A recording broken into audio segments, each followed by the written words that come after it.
Hello and welcome to another Heart to Heart Talk with me. I'm John Kuert, the interim pastor at Alpha Assembly in Clarion, Pennsylvania. Our scripture today is Psalm 24, and it begins with these words: The earth is the Lord's, and the fullness thereof, the world and they that dwell within. The simple yet very profound truth that we learn from these words is that God is the owner of all things. It says, The earth is the Lord's and everything therein. And that's not the only verse that alludes to that truth. The Bible reiterates it over and over. Psalm 89:11, the heaven of heavens belongs to God. Psalm 95:5 says, the heavens are thine, the earth also is thine, and on and on and on.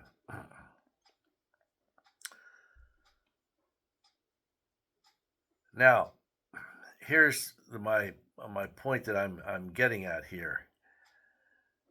A lot of people understand this to mean that God owns all the beautiful creation and everything in nature: the skies, the mountains, the trees, the oceans, and all the wildlife.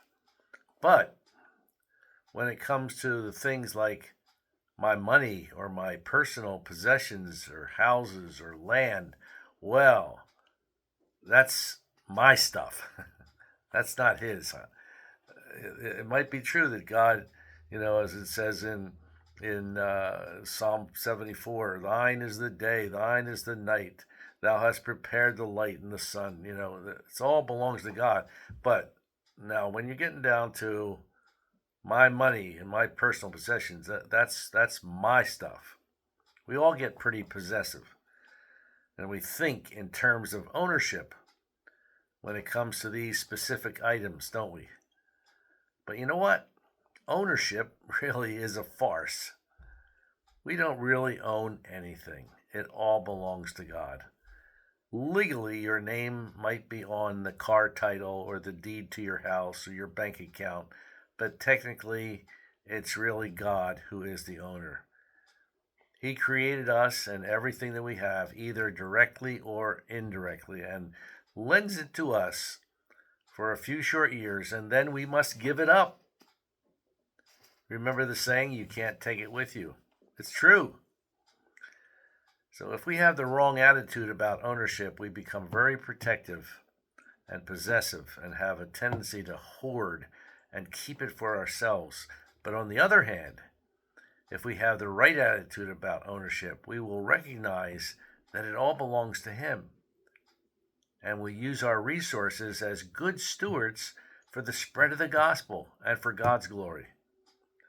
Some think good stewardship is about saving and hoarding, but I believe good stewardship is about spending wisely, about spending with souls and eternity in mind. And the fact of the matter is that since God is the creator and sustainer and owner of all things, one day we must give an account to God. How little we think of accountability is as we live our lives day by day, but one of these days we will give an account of all that God has entrusted to us: our time, our money, our material possessions, our gifts and talents, our health and strength, with which He has blessed us and given to us. So I pray that the reality of these things, of these truths, will change our attitude and influence us to live in the light of eternity and to be generous people, givers of what we have, and sharing with others. Well, God bless you. Thanks again as we wrap up another heart-to-heart talk here, and I hope and pray that it speaks to you and will cause you to make some adjustments or changes in your life. We're coming up to Thanksgiving. It's just amazing how soon it is coming right now. But at any rate, I think this is a season when we need to share with what God has blessed us with.